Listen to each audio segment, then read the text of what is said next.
Oh, good afternoon, everyone. I want to welcome you to my lecture today. Of course, today the focus is going to be on the law of large number.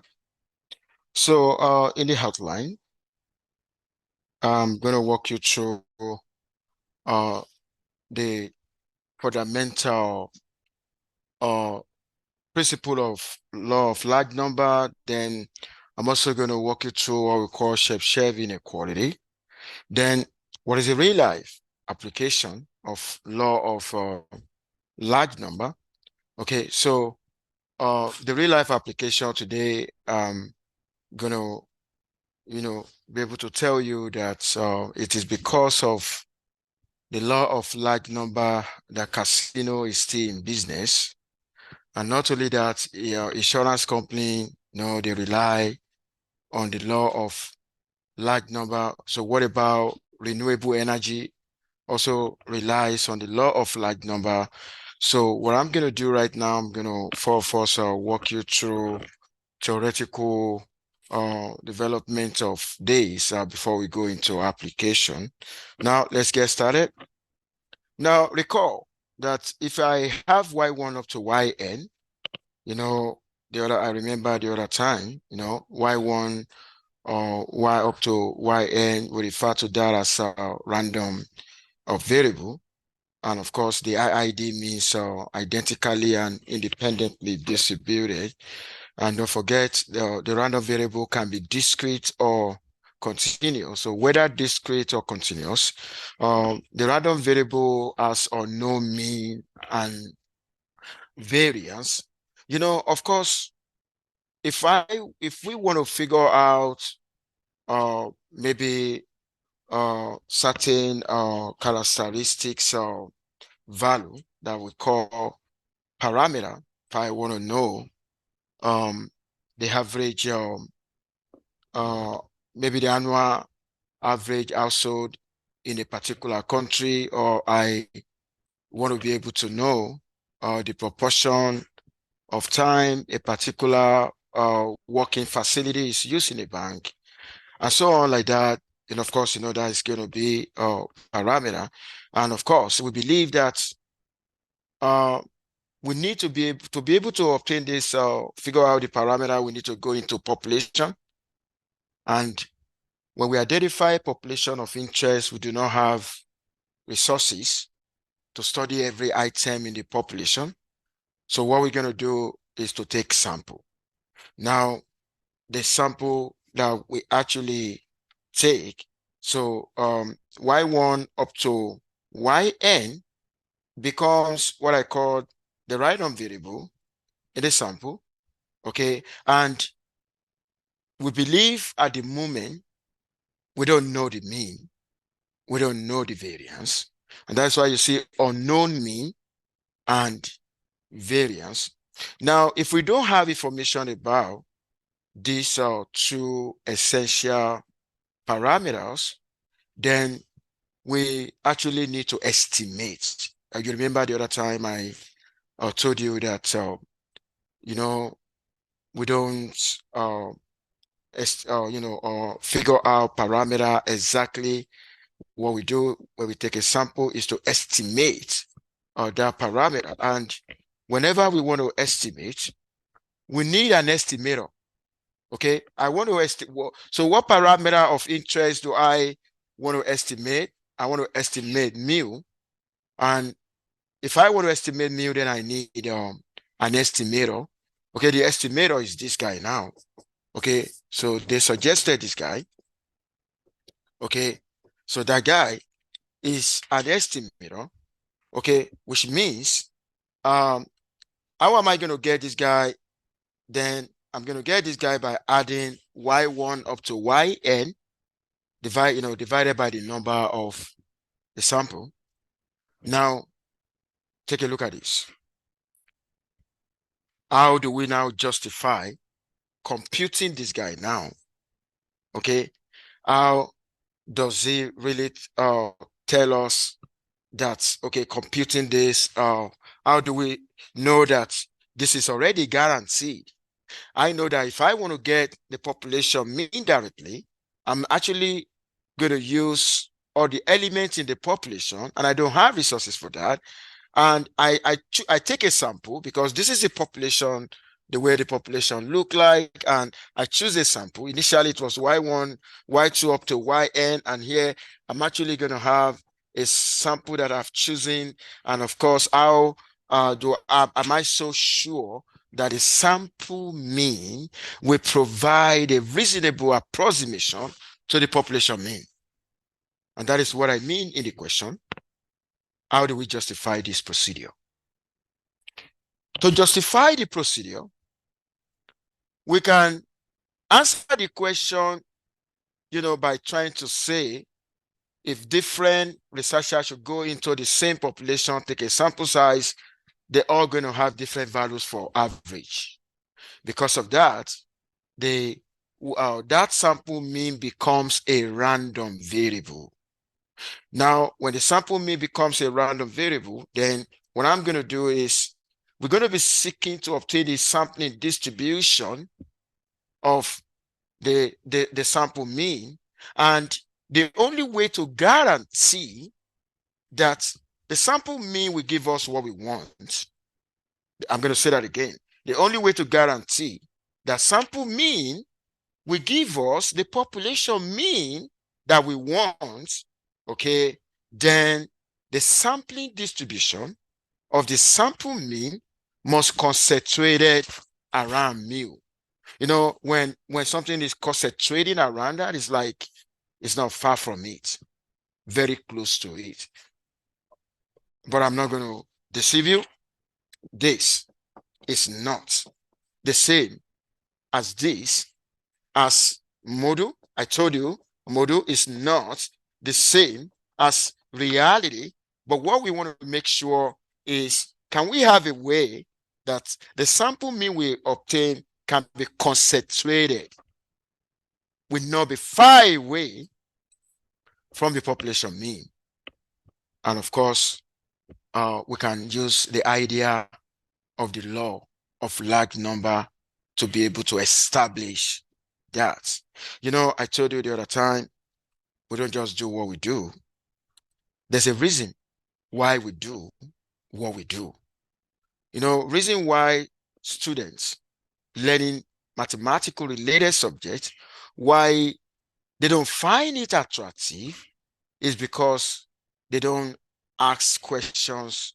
They don't really understand what is behind the scene, what is behind the notation. Now, I just told you the reason now why we want to use the idea of Chebyshev inequality. We want to use the idea of the law of large number to be able to explain how effective is our procedure, okay, getting the sample mean, okay, and of course the procedure is effective if the sampling distribution of the sample mean is concentrated around the population mean. Okay, so you can actually read the textbook for more, but at this time I want to walk you through. I want to go into Chebyshev inequality now.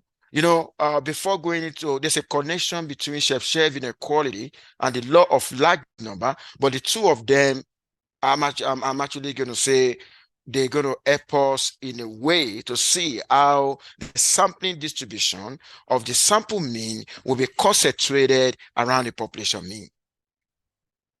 Now, I need you to pay attention now. Take a look at Chebyshev inequality.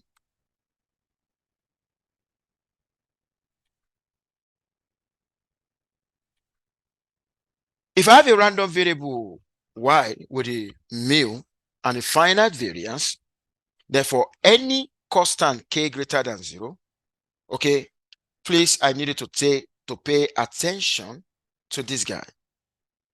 Let's first take a look at what is inside. Give me 1 second.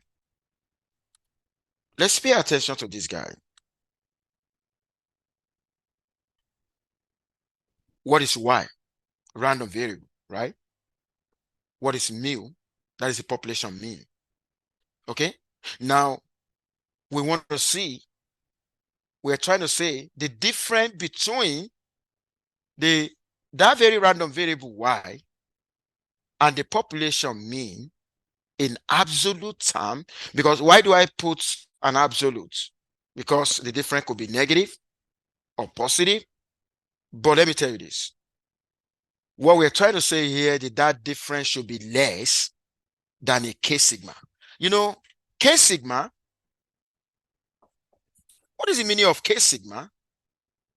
K sigma means the number of standard deviation. This is like K number of standard deviation. And which means we're trying to say we want a situation where a random variable y will be concentrated around the mu. Okay? Concentrating around the mu will now impose a threshold. And that very threshold should be within this guy. If there's going to be deviation at all, it should be this. That's why we can tolerate. You know, the moment you create a threshold of K sigma, then you are already saying that model is not reality. Okay?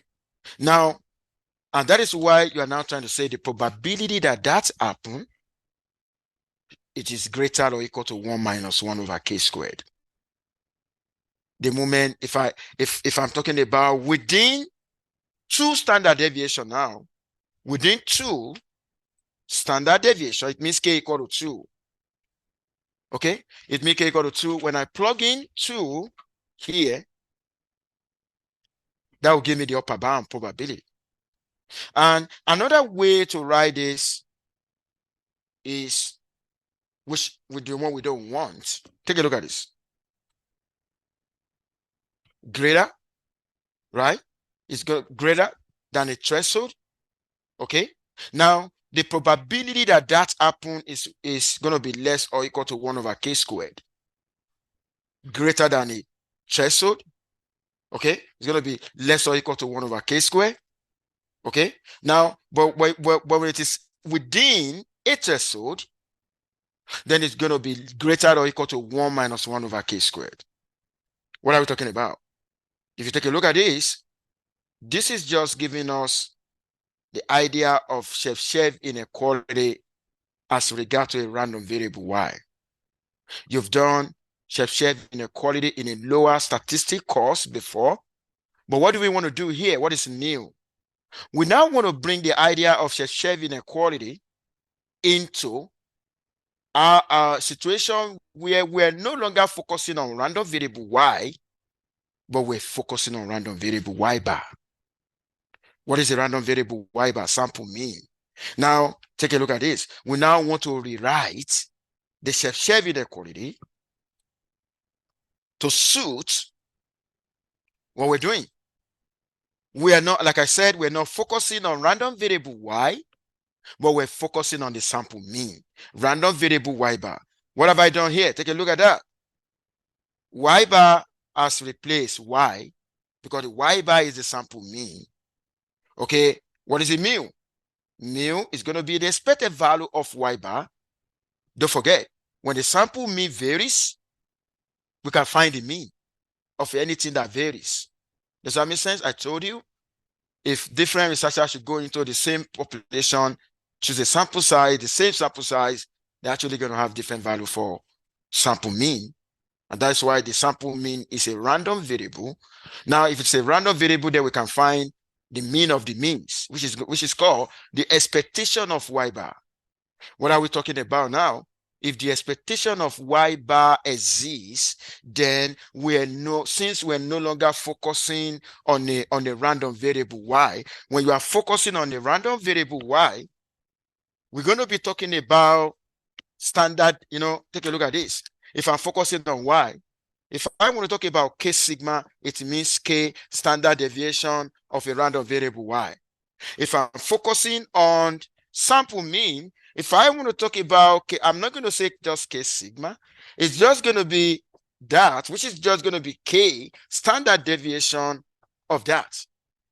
Okay? And that is exactly what you're seeing now here. That is what is being playing now. We are actually borrowing the idea from the Chebyshev inequality, and what we're bringing in, we are replacing the conventional y in the Chebyshev inequality with the sample mean. Because what we want to explain here is I'm looking for population mean, I end up using an estimate of sample mean. And how am I so sure the sample mean will actually give me, is going to be a meaningful estimate or reasonable estimate for population mean, is to be able to investigate whether the sampling distribution of the sample mean, is concentrated around the population mean. And that's exactly what we have. Okay. And that's going to lead us to this. Why do I have that? I told you the other time. The standard, take a look at this. If I'm focusing on Y, I got expected value of Y to be mu. I got the variance of Y to be sigma squared. And I got the standard deviation of Y to be sigma. But if I'm focusing on Y bar, this is a situation where Y is a random variable. But what about a situation where Y bar is a random variable? If Y bar is a random variable, expected value of Y bar is still going to be that. You can see they're still going to be equal here. The variance of Y bar, okay, the variance of Y bar is actually, the variance of Y bar is going to be sigma squared over N. You see the difference? Then the standard deviation of Y bar is just going to be square root of this guy, which is sigma over root N. And that is the reason why here you can see sigma over root N, because you're focusing on the standard deviation of a sample mean. Okay, so that's the hold. Now, any question before moving forward? Any question? Go ahead. You say what? Yeah, K is a constant. Yeah, we have a standard value for K. The K is just, like I said, if I say K sigma, it just means K number of standard deviation. When K equal to 1, then you mean one number of standard deviation. If K equal to 2 number of standard deviation. Does that make sense? Okay, now, let's say, for instance, just like what you said, you said that you are giving K, or we are provided with data to compute K. We're still going to do that in this course. Now, the way it is now, let us take K to be 10, for instance. Okay, let's take K to be 10. If I plug in K to be 10, I'm actually going to have that. And if K equal to 10, what is going to happen? I just need to plug that in here, right? And that will give me 99%. Okay, so that will give me 99%. What is the meaning of 99%? Okay, what is trying to tell me? The probability of the absolute difference between sample mean and population mean within this, okay, is at least 99%. That is what it means. Now, I want it to have a meaning. Let us now work on a situation where we know the distribution of the random variable.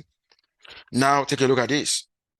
If the random variable follow normal, but I need you to pay attention to that.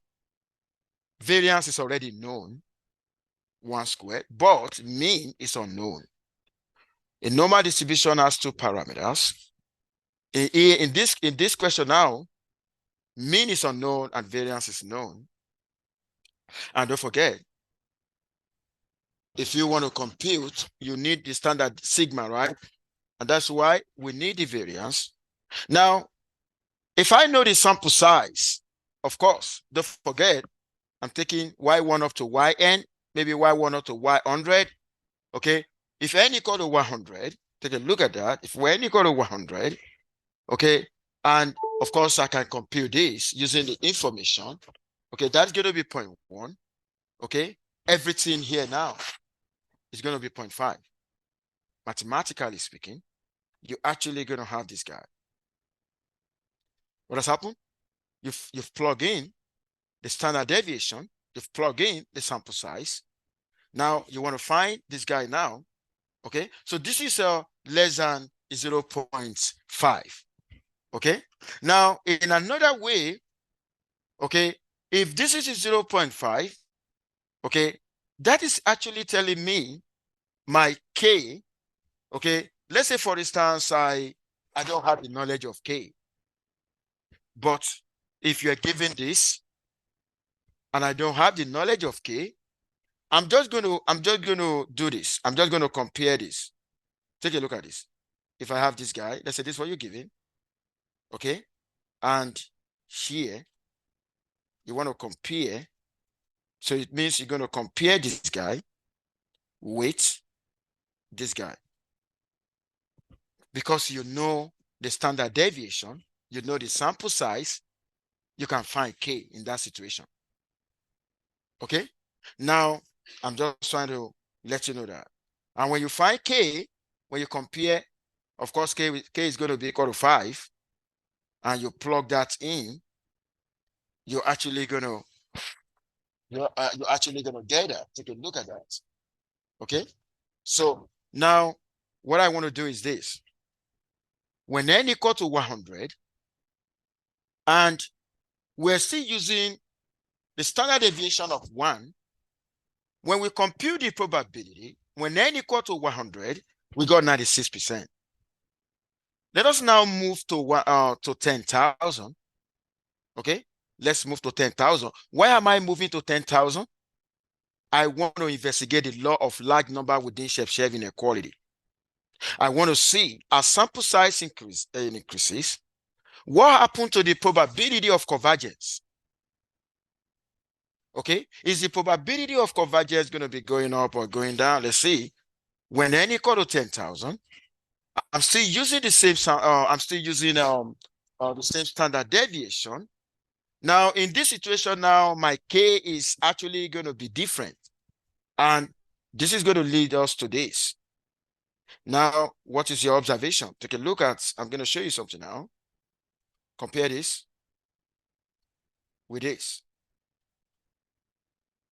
What does that mean? When the sample size is increasing, the probability of convergence is almost surely it's going to be increasing. So which means we are very sure that the sample mean it will be concentrated around the population mean.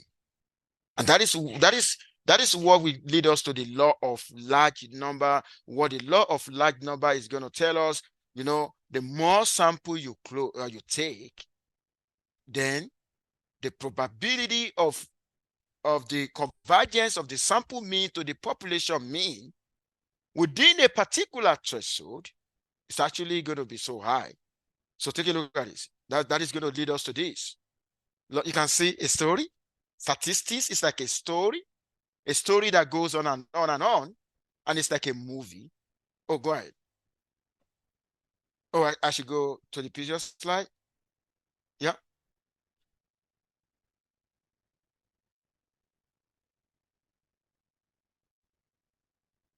Yeah.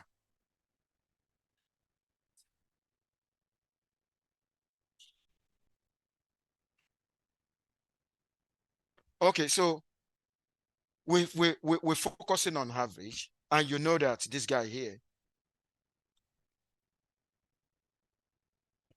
that's a standard deviation for average.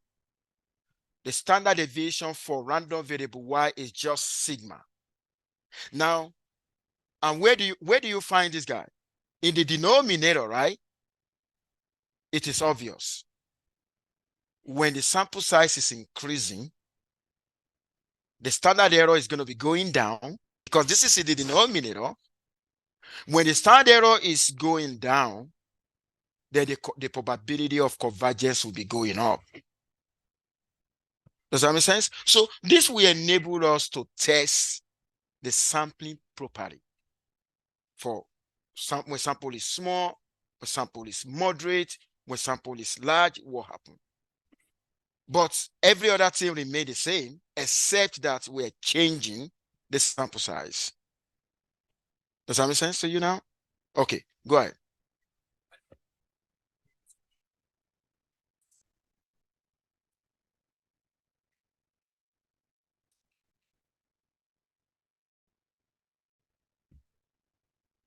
Okay, this is what happened. You know, the way the question is going to come, based on this, we're looking for, we don't know me, right? We know the standard deviation, right? And we know the sample size, okay? Now, the 0.5 that you see here is a threshold that we want to tolerate. It's just like you are conducting hypothesis testing and you say, okay, I want to use the level of significance of 5%.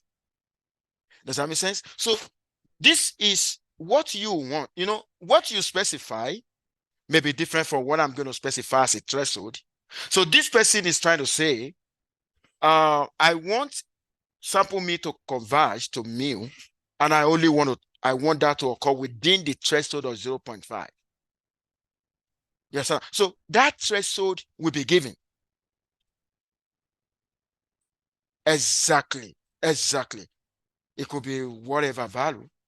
All what we just need to do is to know that whatever you see here is the same as everything here. You just equate them to find your K. Does that make sense? Okay. Now, you now see the law of large number now. Pay attention.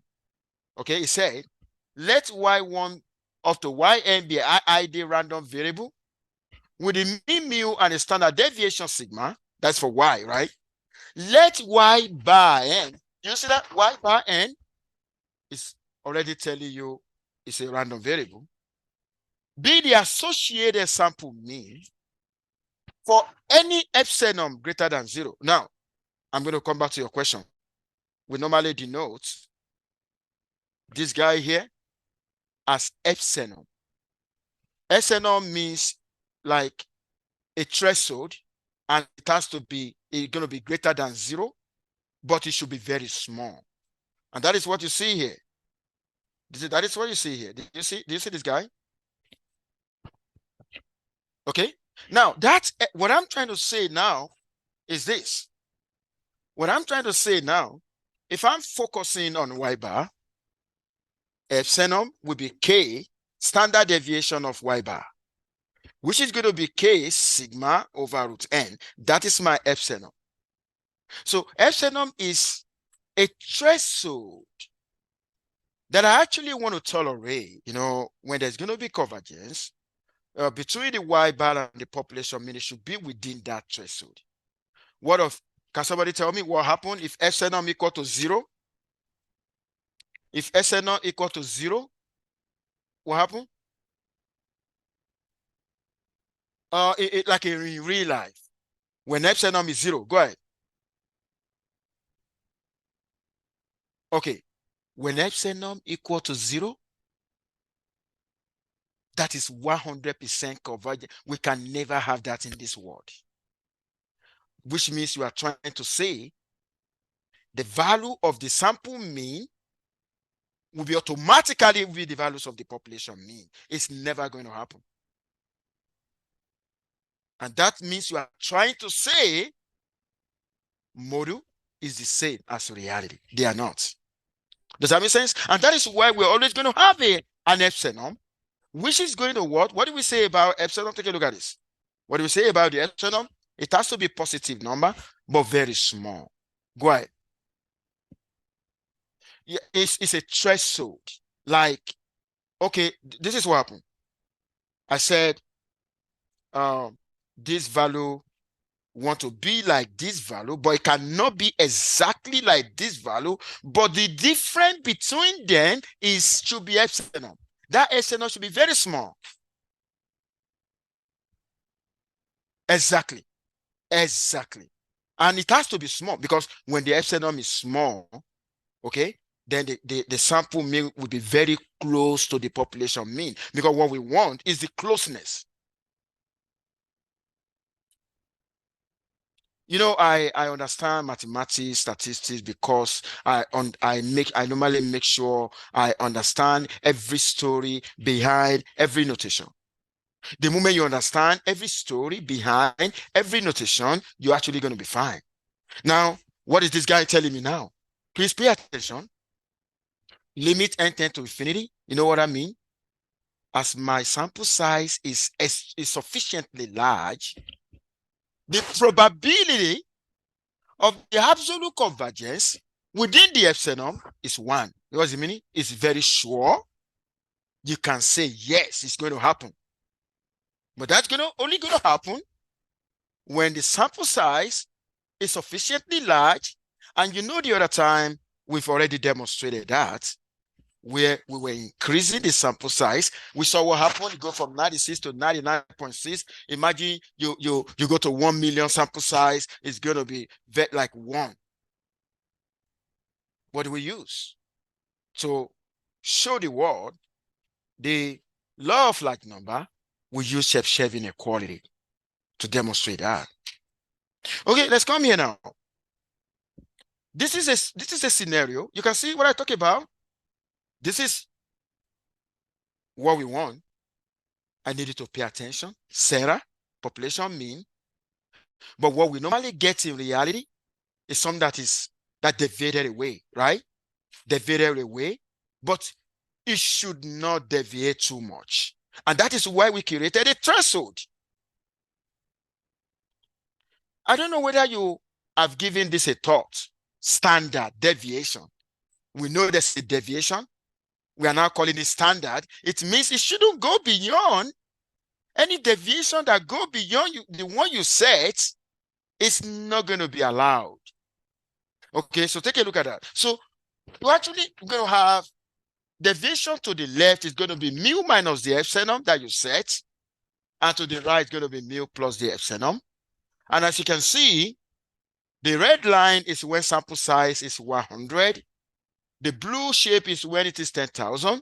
Which one look more reasonable is the one, why do I say more reasonable?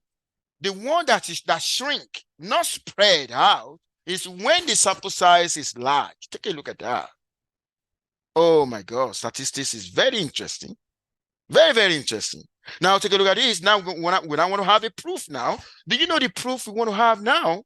The proof we want to have right now is, how do we know it's going to be 1? How do we know that is going to be 1? Then we're now going to have a proof right now using Chebyshev inequality. Okay, don't forget, I told you, epsilon is k sigma over root n. Situation where you are considering y bar to be random variable. Now, if you take a look at that, okay, and that is going to be 1 minus 1 over k sigma. Now from here, what is your k? You see k? K is epsilon square root of n divided by that. Now plug in that value here. Okay, when you plug that in, what are you going to have? When you plug that in, you're going to have this.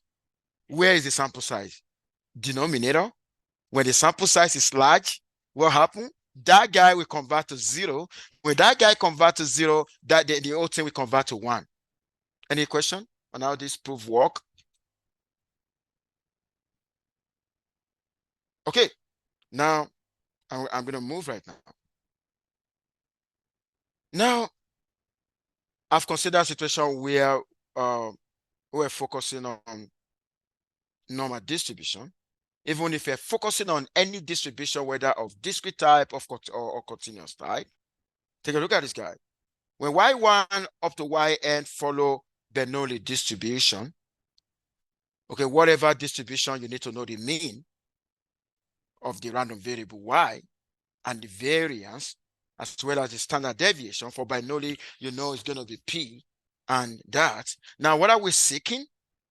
We actually going to see that we want to use y bar. And do you know that y bar is the same thing as p? You know that? Y bar is the same thing as p, because y1, you said that this is in y1, y2, y3 up to yn. Don't forget, y can be 0, 1. Okay, if 1 is not those who approve the job the president is doing, okay, those who do not approve 0, and if I want to get my pickup, I will need to add that and still divided by n. So which means P cap is more or less like Y bar. So what happens to Y bar also going to happen to P? Okay. Now take a look at this. It's not going to tell you that the true values of P, the true values of P will lie in that interval. It's the P minus epsilon, then P plus epsilon. That is the interval, right? Okay. Now, and before you get to the mean, if you take a look at the denominator here is summation x over n. Now, if each of these follow Bernoulli, the sum of them, the sum of y will follow binomial. There's a difference between Bernoulli and binomial, okay? So take a look at that. Now, if that happens, if you are considering binomial now, if you want to focus on calculating the PMF of y bar, you're actually going to be using binomial, because don't forget, you say you're going to sum, right? And the sum of y is going to be binomial if each is Bernoulli. Now, if I take a sample size of 2, don't forget my random variable, I'm going to have a sum that I'm going to call is going to be summation y, which is going to be the numbers of black balls. Maybe that is the characteristics of interest I'm looking for. Now, my t, when I'm summing, is either I got 0, 1, or 2. Because when you take a sample size of 2, the first selection may be that black ball. The second selection may be black ball. 1, 1, 1 plus 1. IS is going to be 2. And it could be just 1, 0. 1 plus 0 is going to be 1. Or it could even be 0, 0. Maybe at 2 occasion, when you sample, you didn't choose the characteristics of interest. And using the binomial formula, of course, it's going to be this. Now, that is not where I'm going. I'm going to show you where I'm going now because of my time. Take a look at this guy. Situation in binomial distribution where I actually want to investigate the behavior of sample size. When sample size increases and I already know a particular parameter P, don't forget, the other time when I was working on normal, when we got to parameter, we know the variance, right? We are interested in the mean. Okay, in the binomial, let's say I already know for P equal to 1 over 3, and I want to sample when n equal to 1, when n equal to 2. Take a look at this. I want to take a look at that. When n equal to 10, this is what I have. This is the shape. When n equal to 30, when n equal to 100, when n equal to that, and this is the reason why if you take a look at this shape, we want a shape that will look like a normal shape. Okay, and as you can see, as sample size is increasing, you can actually see what is happening here about you're having different shapes. Take a look at that. Now, if you take a look at when n equal to 500, it's shrink, right? Shrinking. Okay, that's a good one. Okay, and take a look at this, and take a look at when n equal to 10, it's spread out. You see that? Okay, now if you take a look at what we just investigated now, the law of large number is actually focusing on the distribution of the random variable based on what I just showed you here. Okay, even though the original distribution of the random variable does not follow normal. Of course, we started, what was the distribution? Binomial, Bernoulli, right? But when sample size increasing, when we're increasing the sample size, okay, the distribution of the statistic now become normal. That is what we mean. Okay, so take a look at it. Now, let us now apply the law of what is a real life application of the law of large number. You are aware of what we call, when you have a coin, the theoretical probability is 0.5, 50-50, right? A balanced coin. But If I give you a coin and I ask you to toss it 10 times, you are not likely going to see 5 heads, right? Which means experimental probability is different. But on a long run, when you continue to toss the coin, the experimental probability will converge to the theoretical probability. You can see what happened initially. You see what we have. But on the long run, when the numbers of flips is becoming so large, convergence took place. Now, I want to apply this now, the real life application of this now in casino. Why do you think casino is still in business? Even though individual player, they're actually going to experience different outcome, okay? But let me tell you this, on the long run, okay, on the long run, because a large number of players are involved, I'm going to say that again. A large numbers of players are involved, okay, the actual probability on the long run, as suggested by the law of large number, the actual probability of the outcome will converge to the theoretical probability of the theoretical probability set by the rule of the game. And that is why casino is still in business. Casino will be profitable on the long run. That is what we mean, because there's a lot of players involved. Okay, the law of large number is highly applicable. It's why they are still in business. Okay, now I talk about casino now. What about insurance? Insurance actually use, they need to determine. Do you know how they determine your premium? They determine your premium putting into consideration the average numbers of risk and the cost, average cost per risk. And how do you think they do that?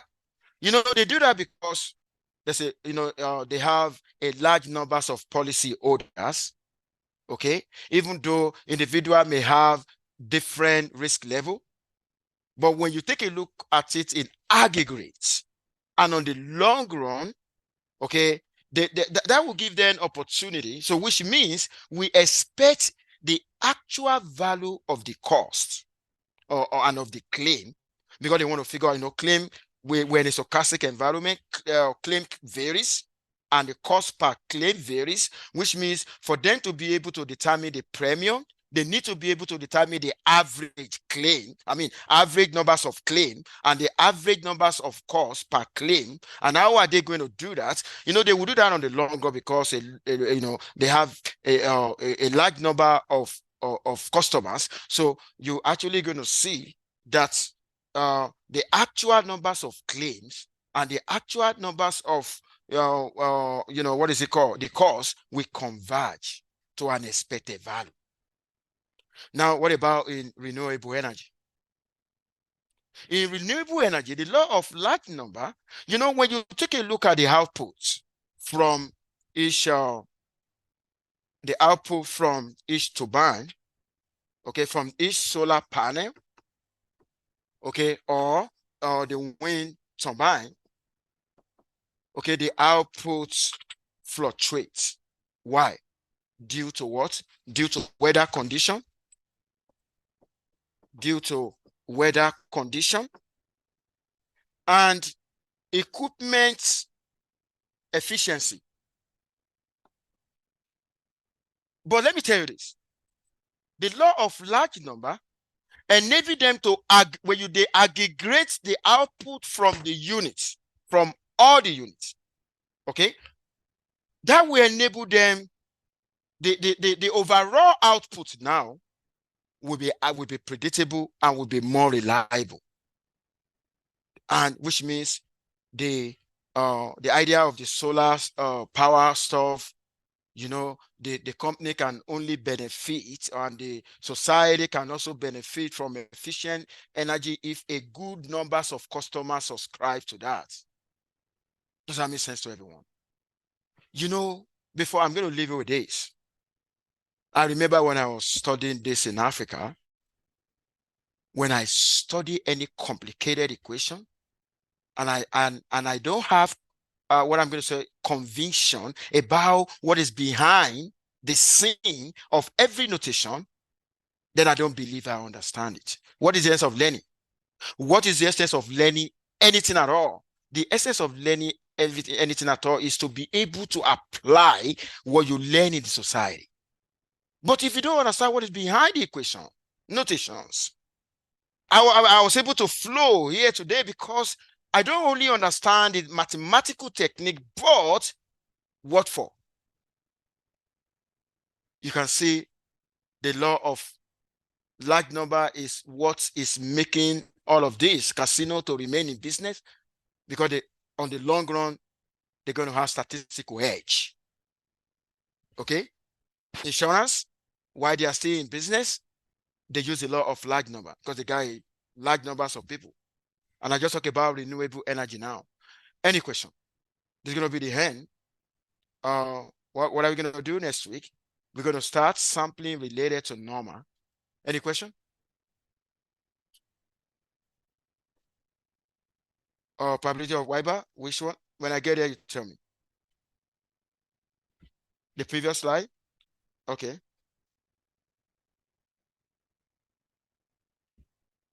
Oh, this one? No, you can figure it out. Y bar, this one is T is sum of Y. Y bar is sum divided by sample size. Sample size is 2. How do I got it? 0 divided by 2, 1 divided by 2, 2 divided by 2. You can also use the same to see what this is going to be. Okay, make sure you all stay safe and have a lovely weekend. Bye for now, everyone. See you on Monday.